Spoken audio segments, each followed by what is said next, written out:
സദൃശവാക്യങ്ങൾ 9. ജ്ഞാനമായവൾ തനിക്ക് ഒരു വീട് പണിതു, അതിന് 7 തൂൺ തീർത്തു.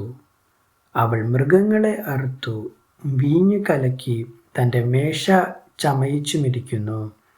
അവൾ തൻ്റെ ദാസികളെ അയച്ച് പട്ടണത്തിലെ മേടുകളിൽ നിന്ന് വിളിച്ചു പറയിക്കുന്നത്, അല്പബുദ്ധിയായവൻ ഇങ്ങോട്ട് വരട്ടെ. ബുദ്ധിഹീനനോടോ അവൾ പറയിക്കുന്നത്, വരുവിൻ, എൻ്റെ അപ്പം തിന്നുകയും ഞാൻ കലക്കിയ വീഞ്ഞ് കുടിക്കുകയും ചെയ്യുവിൻ. ബുദ്ധിഹീനരെ, ബുദ്ധിഹീനത വിട്ട് ജീവിപ്പിൻ, വിവേകത്തിൻ്റെ മാർഗത്തിൽ നടന്നുകൊള്ളുവിൻ. പരിഹാസിയെ ശാസിക്കുന്നവൻ ലജ്ജ സമ്പാദിക്കുന്നു, ദുഷ്ടനെ ഭർഷിക്കുന്നവന് കറ പറ്റുന്നു. പരിഹാസി നിന്നെ പകയ്ക്കാതിരിക്കേണ്ടതിന് അവനെ ശാസിക്കരുത്. ജ്ഞാനിയെ ശാസിക്കുക, അവൻ നിന്നെ സ്നേഹിക്കും. ജ്ഞാനിയെ പ്രബോധിപ്പിക്കുക, അവൻ്റെ ജ്ഞാനം വർദ്ധിക്കും. നീതിമാനെ ഉപദേശിക്കുക, അവൻ വിദ്യാഭിവൃദ്ധി പ്രാപിക്കും. യഹോവാഭക്തി ജ്ഞാനത്തിൻ്റെ ആരംഭവും പരിശുദ്ധനെക്കുറിച്ചുള്ള പരിജ്ഞാനം വിവേകവും ആകുന്നു. ഞാൻ മുഖാന്തരം നിന്റെ നാളുകൾ പെരുകും, നിനക്ക് ദീർഘായുസ്സ് ഉണ്ടാകും.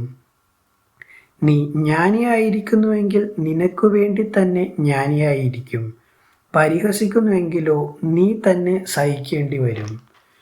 ഭോഷത്വമായവൾ മോഹപരവശയായിരിക്കുന്നു, അവൾ ബുദ്ധിഹീനത തന്നെ, ഒന്നും അറിയുന്നതുമില്ല. തങ്ങളുടെ പാതയിൽ നേരെ നടക്കുന്നവരായി കടന്നു പോകുന്നവരെ വിളിക്കേണ്ടതിന് അവൾ പട്ടണത്തിലെ മേടകളിൽ തൻ്റെ വീട്ടുവാതിൽക്കൽ ഒരു പീഠത്തിന്മേൽ ഇരിക്കുന്നു.